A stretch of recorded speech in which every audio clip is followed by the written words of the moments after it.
नमस्कार, प्रणाम, जय श्री राम। कैसे हैं आप सभी? उम्मीद करता हूं बिल्कुल स्वस्थ व्यस्त मस्त होंगे। दोस्त, यूपी पुलिस 2024 की तैयारी पूरे जोर शोर के साथ आप कर रहे होंगे। तो आपकी तैयारी में हाथ बटाने मैं निशांत आ गया हूं एक नया एपिसोड लेकर के। तो आइए दोस्त, लेते हैं अपना पहला प्रश्न। क्या है? भारत के संविधान में निम्न में से किसके विरुद्ध अभियोग चलाने का प्रावधान नहीं है? दोस्त, कभी भी जब आप प्रश्न, मैं आपसे बार बार कह रहा हूं, यूपी पुलिस एग्जाम में ऐसे प्रश्न जरूर आएंगे। प्रावधान नहीं है पूछा जा रहा है। तो क्या राष्ट्रपति के, राज्यपाल के, मुख्य न्यायाधीश के या भारत के उपराष्ट्रपति के? आपको पता है कि भारत के संविधान में राष्ट्रपति, भारत के मुख्य न्यायाधीश तथा भारत के उपराष्ट्रपति को पद से हटाने के लिए अभियोग चलाने का प्रावधान है। मतलब राष्ट्रपति के ऊपर भी चलाया जा सकता है, अनुच्छेद 61 है, ठीक है। और मुख्य न्यायाधीश के विरुद्ध और उपराष्ट्रपति के विरुद्ध भी लाया जा सकता है। लेकिन दोस्त, किसी राज्य के राज्यपाल के विरुद्ध नहीं लाया जा सकता। क्यों? क्योंकि ये राज्यपाल जो होता है वो राष्ट्रपति के प्रसाद पर्यंत ये पद ग्रहण करता है। प्रसाद पर्यंत जो है ये पद ग्रहण करता है। बात क्लियर हो रही है दोस्त? तो राज्यपाल जो है ये राष्ट्रपति के प्रसाद पर्यंत पद ग्रहण करता है और यह राष्ट्रपति को संबोधित अपने हस्ताक्षर सहित लेख द्वारा अपना पद त्याग भी कर सकता है। तो भारतीय संविधान में राज्यपाल को उसके पद से हटाने के लिए किसी भी प्रक्रिया का कोई उल्लेख नहीं किया गया। तो ऑप्शन बी इसका बिल्कुल सही जवाब है। ठीक है दोस्त, चलिए आगे बढ़ते हैं, अगला प्रश्न लेते हैं। क्या भैया? संविधान के किस अनुच्छेद के प्रावधानों के अंतर्गत भारत सरकार ने भारत रत्न और पद्मश्री को प्रारंभ किया? Option A 15, option B 16, option C 17, option D 18। किस अनुच्छेद के तहत हुआ दोस्त, बताइए। देखिए, हम बात कर लेते हैं अनुच्छेद 15 के तहत। तो 15 की बात अगर करें तो 15 में क्या है, इसमें हमने चर्चा कई दफा कर ली। धर्म, मूलवंश, जाति, लिंग या जन्म स्थान। क्या? जन्म स्थान। धर्म, मूलवंश, जाति, लिंग और जन्म स्थान, इन 5 आधारों पर कोई क्या करेगा? भेदभाव नहीं करेगा। 16 में क्या कहा गया है? लोक नियोजन के विषय में अवसर की समानता। लोक नियोजन के विषय में अवसर की समानता। किसकी समानता? अवसर की समानता। ठीक है, अवसर की समानता की बात अनुच्छेद 16 में की गई है। 17 में क्या कहा गया भैया? 17 में क्या गया है? अस्पृश्यता का अंत। यहां से एक प्रश्न आपका तय है, रट डालिएगा, अस्पृश्यता का अंत। अब थोड़ा सा जब धीरे धीरे प्रैक्टिस और डीप जाएंगे हम लोग, तो हम लोग 15(3) पढ़ेंगे, 15(4) पढ़ेंगे, ऐसे प्रश्न पढ़ेंगे दोस्त, क्योंकि ऐसे भी प्रश्न आपके एग्जाम में आने हैं। ये तो भी ऊपर ऊपर हम लोग पढ़ रहे हैं। देखिए, अनुच्छेद 18 का जो पार्ट 1 है उसमें कहा गया है कि भारत सरकार भारत रत्न और पद्मश्री सम्मान जो है उसी के तहत आरंभ किए इसने। अनुच्छेद 18 के 1 के अनुसार राज्य, सेना तथा विद्या संबंधी सम्मान का प्रावधान कर सकती है। तो यह अनुच्छेद 18, इसमें ऑप्शन डी बिल्कुल सही जवाब है दोस्त। ठीक है, चलिए आगे बढ़ते हैं, तीसरा प्रश्न लेते हैं। क्या भैया? भारत में कृषि आयकर लगाया जा सकता है? किसके द्वारा लगा सकता है भैया? ऑप्शन ए स्थानीय सरकारों द्वारा, ऑप्शन बी है केंद्र सरकार के द्वारा, ऑप्शन सी है आपका राज्य सरकार के द्वारा, ऑप्शन डी है केंद्र और राज्य दोनों सरकारों के द्वारा। तो आपको पता है कि भारत में कृषि आयकर जो है ये राज्य सूची का विषय है। किसका विषय है? राज्य सूची का विषय है कृषि आयकर। और राज्य सूची पर जो कानून बनाने का अधिकार होता है वो होता है राज्य सरकार के पास। किस पे? राज्य सरकार के पास होता है दोस्त। ठीक है, तो इसमें जो सही जवाब हो जाएगा ऑप्शन नंबर सी सही हो जाएगा। आपको पता है सूची 3 है, एक है संघ सूची, एक है आपकी राज्य सूची और एक है आपकी समवर्ती सूची। ठीक है, समवर्ती सूची। संघ सूची पर जो भी नियम बनाती है वो केंद्र सरकार बनाती है, केंद्र सरकार। राज्य सूची पर जो भी नियम बनाती है वो राज्य सरकार बनाती है, राज्य सरकार। और जो समवर्ती सूची है दोस्त, इस पर केंद्र प्लस राज्य दोनों बनाते हैं। लेकिन अगर कभी ऐसा कोई कानून राज्य बना देता है उसके बाद केंद्र बनाता है, तो जो केंद्र कानून बनाएगा वही क्या होगा, प्रभावी होगा। ऐसी परिस्थिति में तो जब समवर्ती सूची की बात आएगी तो जो शिक्षा क्या एक समवर्ती सूची है, समवर्ती सूची का विषय है, तो इस पे कानून राज्य भी बना सकते हैं, केंद्र भी बना सकता है। लेकिन अगर कोई कानून केंद्र बना देता है तो राज्य को उसका अनुपालन करना जो है ये जरूरी रहता है। ठीक है, तो ऑप्शन सी इसमें बिल्कुल सही जवाब है। चलिए दोस्त आगे बढ़ते हैं। चौथा प्रश्न, भारतीय संविधान के अंतर्गत निम्नलिखित में से कौन सा एक मौलिक कर्तव्य नहीं है, ये ध्यान देना है। ऑप्शन ए लोक चुनाव में वोट डालना, ऑप्शन बी वैज्ञानिक कागजों को विकसित करना, ऑप्शन सी लोक संपत्ति की सुरक्षा करना, ऑप्शन डी संविधान को मानना और इनके आदर्शों की कदर करना। बताइए दोस्त इसका सही जवाब। तो आपको पता है कि भाई जो आपका ये मौलिक कर्तव्य, जो यहाँ पे ये शब्द लिखा है मौलिक कर्तव्य, मौलिक कर्तव्य जो है ये भारतीय संविधान के भाग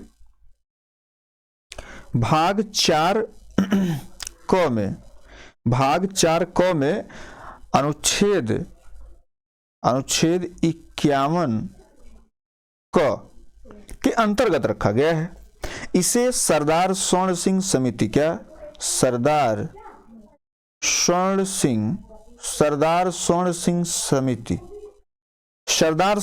समिति की अनुशंसा पर 42वें संविधान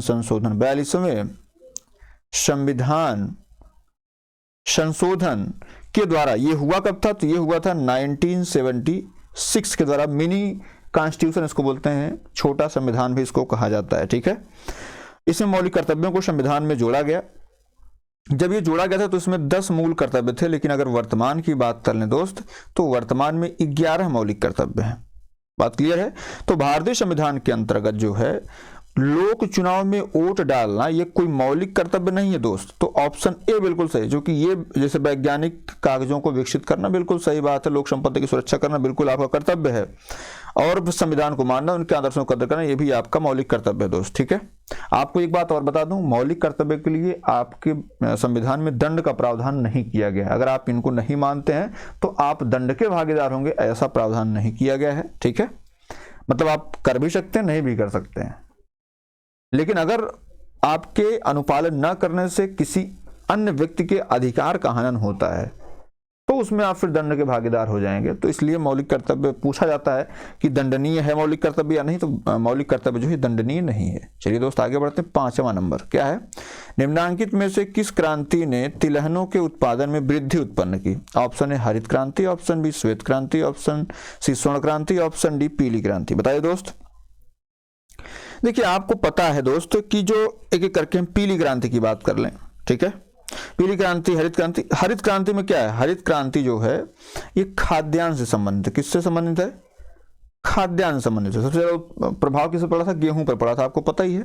श्वेत क्रांति की बात कर लें दोस्त, श्वेत क्रांति किससे संबंधित है, श्वेत क्रांति जो है ये दुग्ध से है। किससे, दुग्ध उत्पादन से है। डॉक्टर वर्गीज कुरियन इसके जो है जनक माने जाते हैं श्वेत क्रांति के, वर्गीज कुरियन, इनको भी आप याद ही कर लीजिए, वर्गीज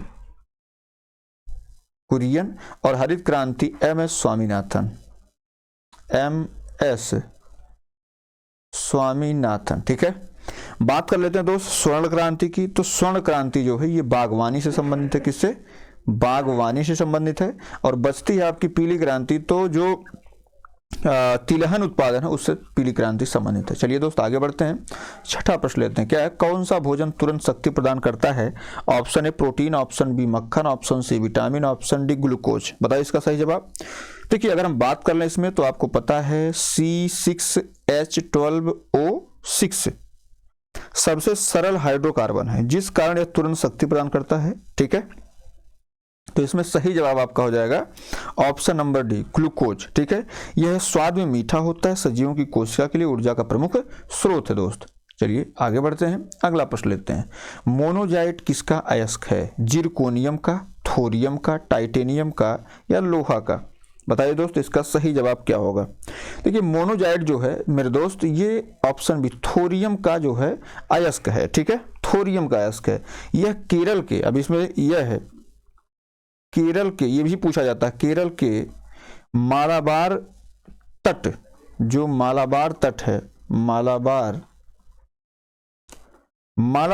तट कि रेत में सर्वाधिक पाया जाता है, कि रेत में सर्वाधिक पाया जाता है। तो इसको आप ध्यान रखिएगा। विश्व का लगभग 75% थोरियम जो है ये दक्षिण भारत में पाया जाता है। ठीक है, तो ऑप्शन बी इसका बिल्कुल सही जवाब है। थोरियम जो है इसका मुख्य अयस्क, मोनोजाइट का मुख्य जो है मोनोजाइट अयस्क है थोरियम का। ठीक है दोस्त, आगे बढ़ते हैं। 8वां, निम्नलिखित में से किसके शासनकाल में मुगलों और मराठों के बीच द्वंद्व प्रारंभ हुआ था? ठीक है, बेहतरीन प्रश्न है। Option A Akbar, option B Jahangir, option C Shahjahan, option D Aurangzeb. बताइए दोस्त। देखिए अगर इनकी बात कर लें कि किस सम्राट के समय में जो है मुगलों और मराठों के बीच द्वंद्व आरंभ हुआ था, तो जाहिर सी बात है जो सबसे ज़्यादा सक्रिय रहेगा उसी के टाइम में। तो इसमें मराठा साम्राज्य के पहली बार संस्थापक कौन थे? मराठा साम्राज्य संस्थापक के तौर पे आप शिवाजी को जानते हैं। किसको? शिवाजी को। और शिवाजी का संघर्ष किससे सबसे ज्यादा हुआ था? तो शिवाजी का सबसे ज्यादा संघर्ष जो है वो औरंगजेब से हुआ था। किससे? औरंगजेब से। ठीक है, इनकी जो पहली मुठभेड़ हुई थी, क्या प्रथम मुठभेड़, ये हुई थी 1657 ईस्वी में। और उस समय दक्षिण का वायसराय औरंगजेब था। शिवाजी ने दक्षिण पश्चिमी भाग पर आक्रमण के साथ पुन्नार पर हमला करके 3 लाख हूण लूट लिए और यह अभियान मुगलों से संधि तक चलता रहा। तो सर्वाधिक द्वंद्व जो है ये औरंगजेब के टाइम में था। ठीक है दोस्त, चलिए आगे बढ़ते हैं। 9वां प्रश्न लेते हैं। क्या है?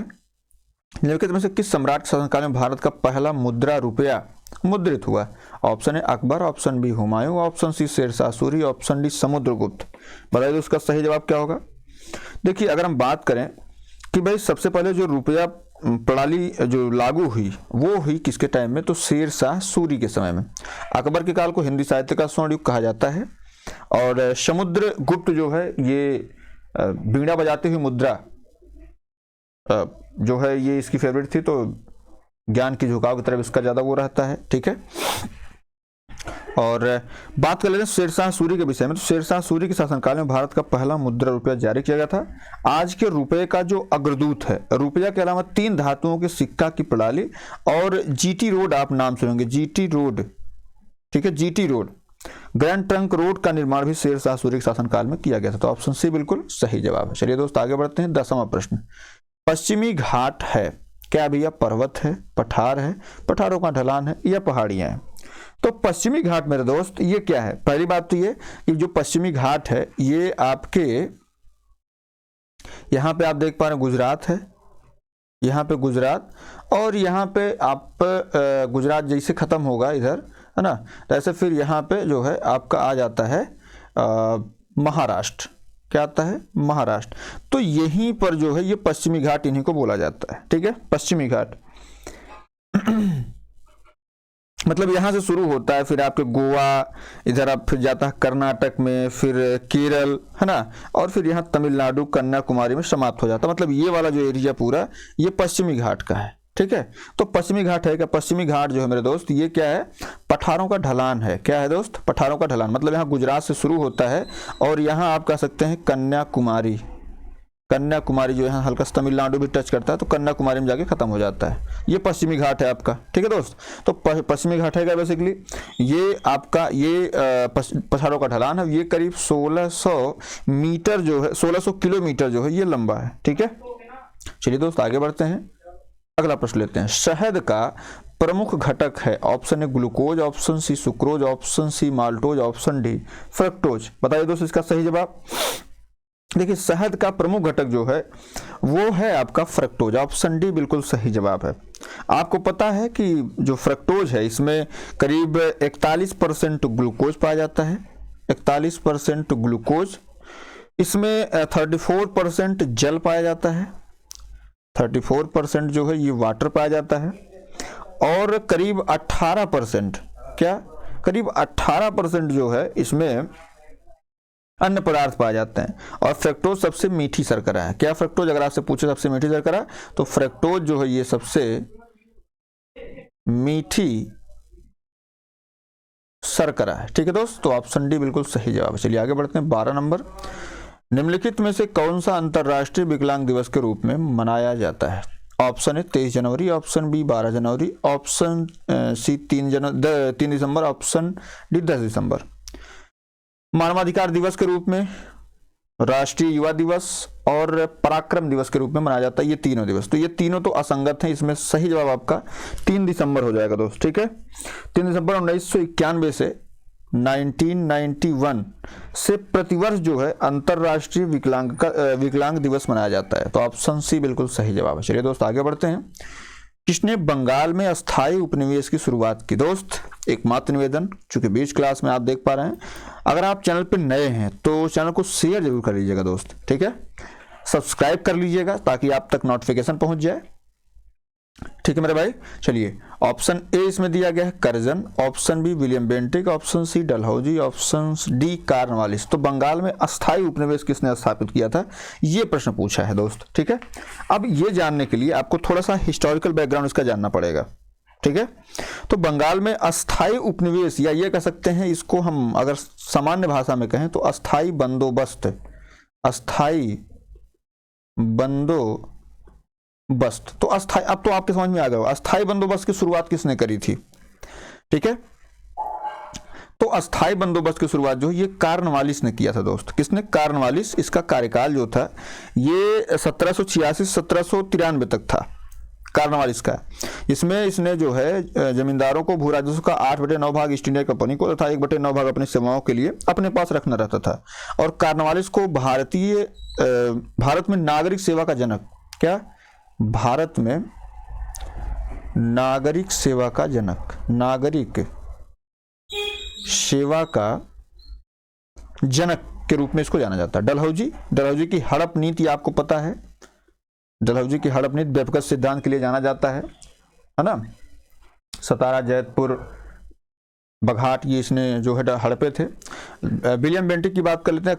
कर्जन का जैसे बड़ा जैसे इसमें था जो बंगाल विभाजन हुआ था, है ना। तो इस टाइप से थोड़ा सा हम लोग हिस्टोरिकल बैकग्राउंड में जाते हैं तो चीजें हमको ज़्यादा समझ में आती हैं। तो ऑप्शन डी इसका बिल्कुल सही जवाब। चलिए दोस्त आगे बढ़ते हैं। 14 नंबर, महात्मा गांधी ने निम्नलिखित में से किसे अपना राजनीतिक गुरु माना था? Option A Bal Gangadhar Tilak, option B Gopal Krishna Gokhale, option C Dada Bhai Naoroji, option D BR Ambedkar.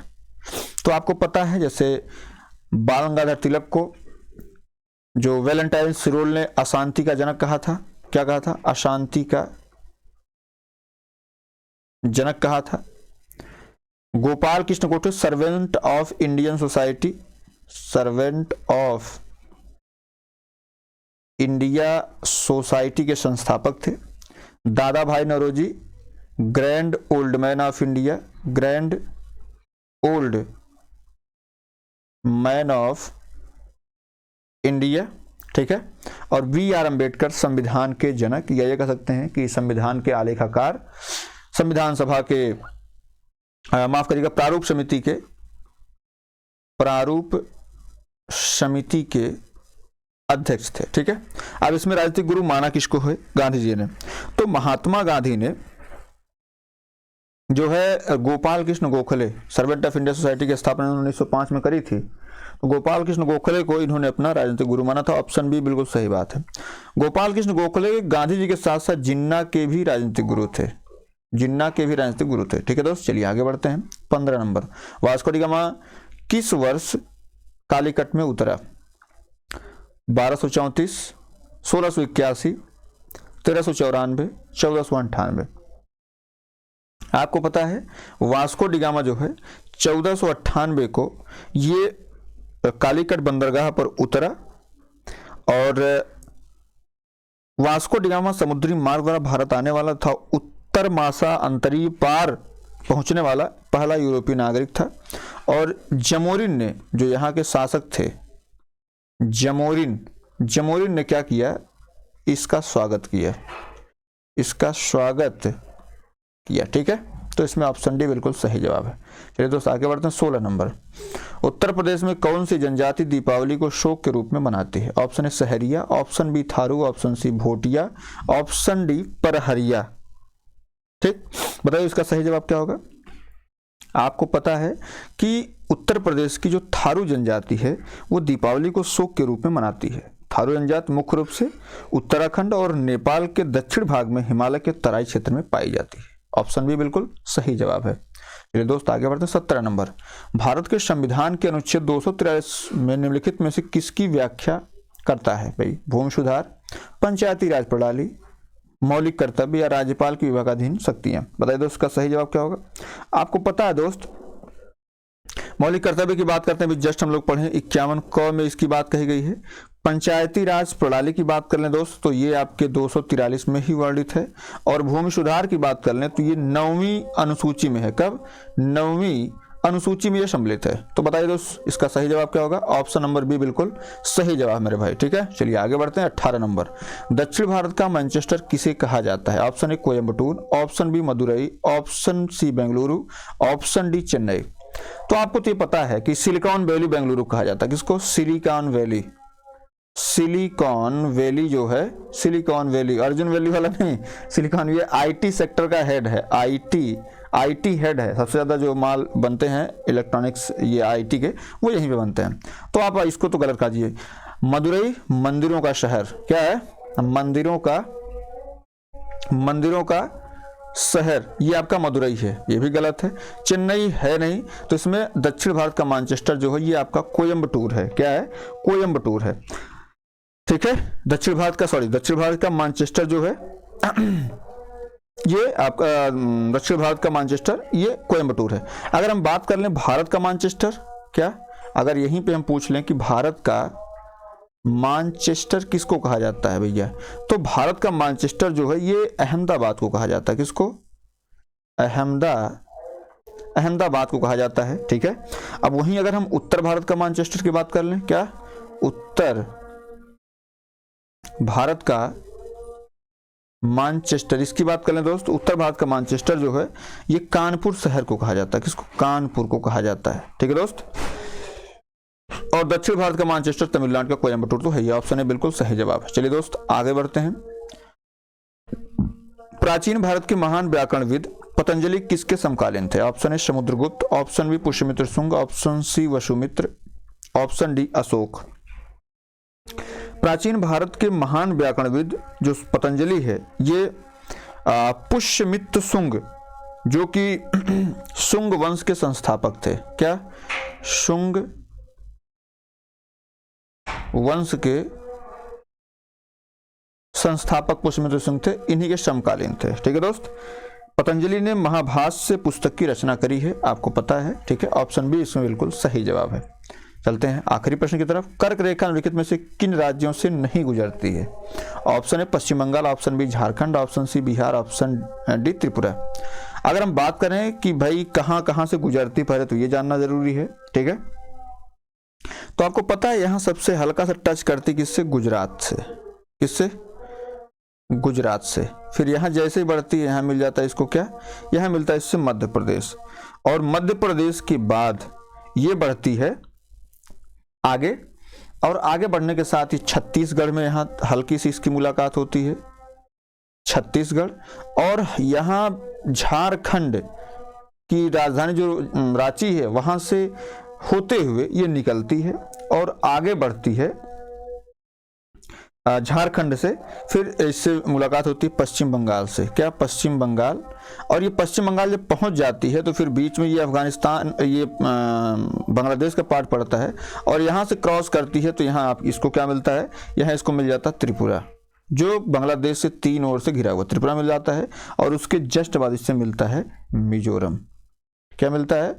Mizoram मिलता है दोस्त। ठीक है, और मिजोरम में अभी हाल ही मुख्यमंत्री कौन बने हैं? अगर आप अंत तक बने हुए हैं तो बताइए कौन मुख्यमंत्री बने हैं मिजोरम में। तो 1 2 3 4 5 1 2 3 4 5 6 7। ठीक है, देखिए अगर हम बात कर लें, एक तो आपका गुजरात, मध्य प्रदेश, राजस्थान, छत्तीसगढ़, पश्चिम बंगाल, झारखंड, त्रिपुरा, मिजोरम। तो यहाँ पे आपका माफ करिएगा, यहाँ पश्चिम बंगाल से ही मिलती है, ये हम भूल गए थे ना। एक तो गुजरात हो गया, दूसरा आपका मध्य प्रदेश हो गया, तीसरा आपका छत्तीसगढ़ हो गया, चौथा आपका झारखंड हो गया। ठीक है, चौथा आपका झारखंड हो गया। अच्छा, यहाँ पे गुजरात के बाद हल्का सा राजस्थान छूट गया मेरे दोस्त, तभी तो हम सोच रहे हैं कि गलती कहाँ हुई है।